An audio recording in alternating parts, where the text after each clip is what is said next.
تو اس جلسوں میں نعرے لگانے سے تمہاری آواز نہیں سنی جائے گی. تمہاری آواز جب تمہارا نمائندہ صابر کابلی والا ہو، شکیل سما ہو یا کوئی بھی ہو، جب آپ کی دعاؤں سے، آپ کے ووٹ سے جیت کر گجرات کی ویدھان سبھا میں جائے گا، جب وہ وہاں کھڑے ہو کر پکار کر کہے گا کہ بھوج اور کچھ میں بسنے والے غریبوں سے انصاف ہونا چاہیے، تب انصاف ہوگا. ورنہ یاد رکھو صرف یہی ہوتا رہے گا کہ تم نعرے لگاؤ گے، تم واہ واہ کرو گے، اور جو تقریر کرنے والا تقریر کر کے خوش ہو کر چلا جائے گا کہ میں نے بڑا اچھا بھاشن دیا تھا، لوگوں کی واہ واہ اور داد حاصل کی. مگر اسد الدین اویسی تمہاری داد کا محتاج نہیں ہے، اسد الدین اویسی تمہاری تعریف کا محتاج نہیں ہے. اسد الدین اویسی اگر یہاں پر آیا ہے تو تم سے بھیک مانگنے کے لیے آیا ہے کہ خدا کے لیے متحد ہو جاؤ، متحد ہو جاؤ، متحد ہو جاؤ. تم اگر متحد ہو جاؤ گے تو یاد رکھو ہم اپنے مسائل کا حل تلاش کر لیں گے. ورنہ اسی طرح ہم کو بھول بھلائیوں میں ہم کو پھرایا جاتا رہے گا، دل فریب باتیں کیے جائیں گے اور دھوکہ دیا جاتا رہے گا، کھلونے دے کر ہم کو بہلایا جائے گا، مگر ہمارے بنیادی مسائل کی طرف کوئی توجہ اور اس کا حل نہیں نکالے گا. تو اسی لیے میرے عزیز دوستو، یہ لڑائی آپ کی لیے لڑ رہے ہیں. میں یہاں پر اپنی عزت یا مقبولیت میں اضافہ کرنے کے لیے نہیں آیا ہوں. اللہ میری نیت کو جانتا ہے.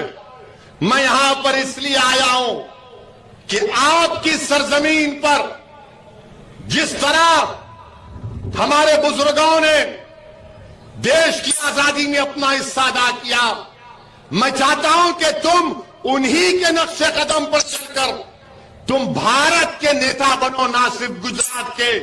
تم بھارت کے نیتا بنو، تم لیڈر بنو، تم قائد بنو.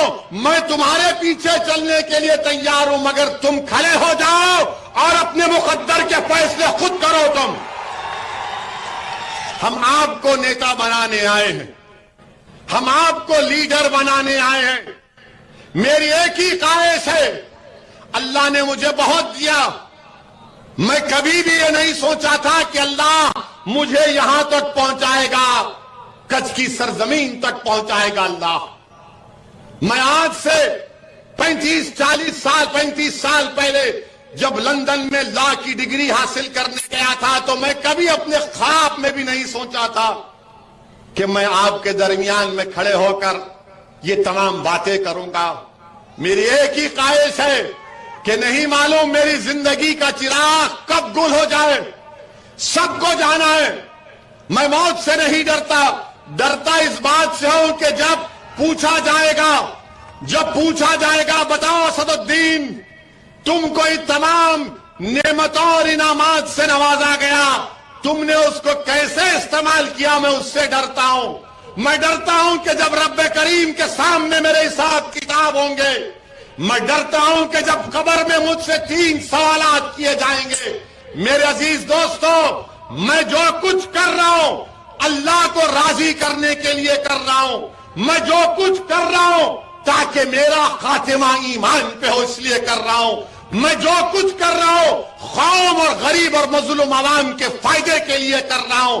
میں یہی چاہتا ہوں کہ میری زندگی کی ختم ہونے سے پہلے اللہ مجھے نظارہ دکھا دے کہ جس طرح آج ہزاروں کی تعداد میں لوگ یہاں کھڑے ہیں، ہزاروں کی تعداد میں اسد الدین اویسی سے زیادہ قابل لوگ گجرات اور بھارت میں مسلمانوں کے کھڑے ہو کر سنویدھان کو بچائیں گے، سنویدھان کو مضبوط کریں گے اور بھارت کو مضبوط کریں گے.